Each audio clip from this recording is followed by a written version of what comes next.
hizo barabara ya kuja kama tuna. Hatimaye makamu mwenyekiti wa chama cha demokrasia na maendeleo Chadema John Heche ameongea na waandishi wa habari hii leo katika ofisi za makao makuu ya chama hicho.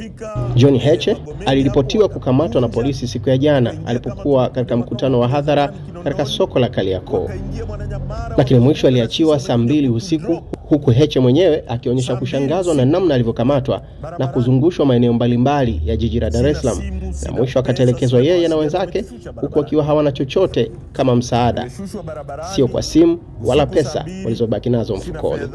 Katika hatua nyingine, John Heche amesema kuwa wataiomba mahakama ifunge spika kubwa wakati wa kusikiliza kesi ya mwenyekiti wa Chadema Tundu Antipas Lissu, ili wananchi watakaokusanyika nje ya mahakama hiyo wasikie kile kinachoendelea ndani ya mahakama hiyo.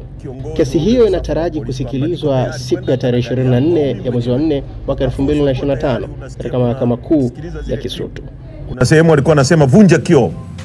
Kuna bwana mrefu hivi anaitwa Peter aliamuru polisi wale wavunje kioo ili wanitolee labda kwenye kioo. Kwa hiyo kila kitu mimi niliacha kwenye gari, wallet and everything. Kwa waliponichukua had nothing, sikuwa na kitu chochote. Kwa wamezunguka na mimi all the time na walikuwa hawaongei. Wako kimya na mimi niko kimya, wanaendesha gari tu kwa sababu wamesema wanaenda Central. Tumefika Central wakasema unganisha. Yule wa mbele na kiongozi yule alipigwa picha, mnaweza kumtafuta mkamuuliza. Twende hivi, nyoka. Hata yule wa pili ambaye tulikuwa naye Peter, kuna wakati anasema mbona tunavuka Central? Akamwambia mimi si ndo naongoza, kaa kimya. Kwa Peter akakaa kimya.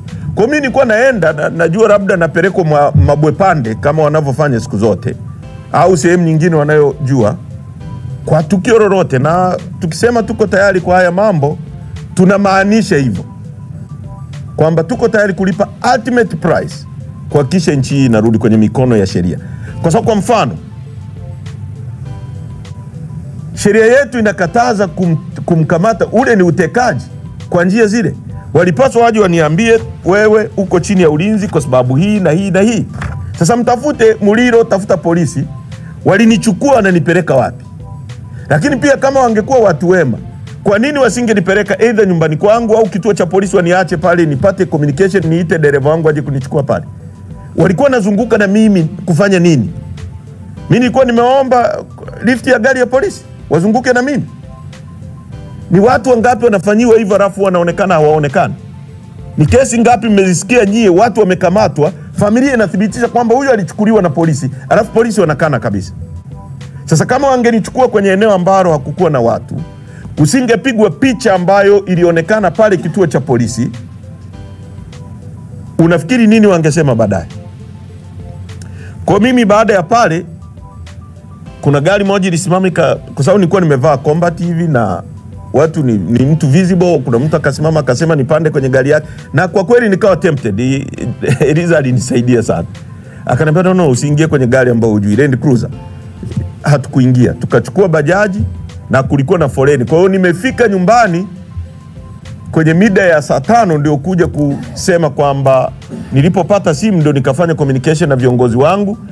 Na unaona chama walikuwa wananitafuta, wakina Brenda walikuwa wameenda Central, wengine waligawanyika wakaenda Mburahati, wengine wamegawanyika wanaenda wapi hapa Oyster Bay kunitafuta, kwa sababu sikuwa na mawasiliano yoyote ya kuambia hawa kwamba mimi nimeachiwa au niko kwenye sehemu fulani. Nilipofika nyumbani ndio nikapata communication ya kuambia watu kwamba wameniacha. Kwa mazingira yalikuwa haya.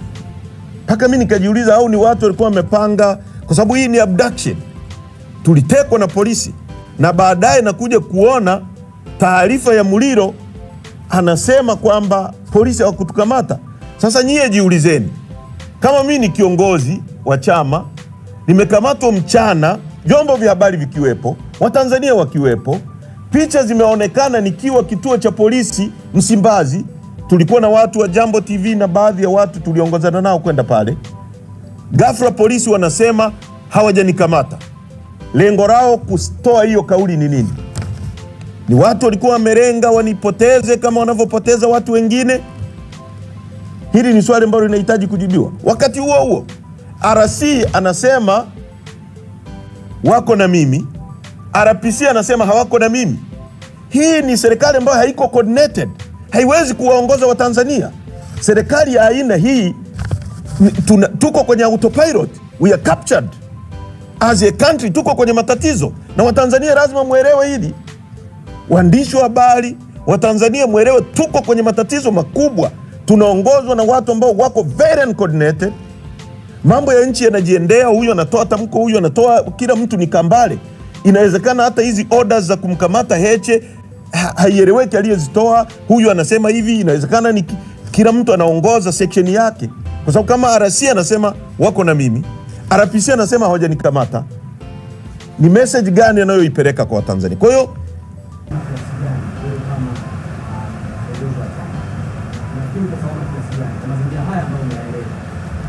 asante.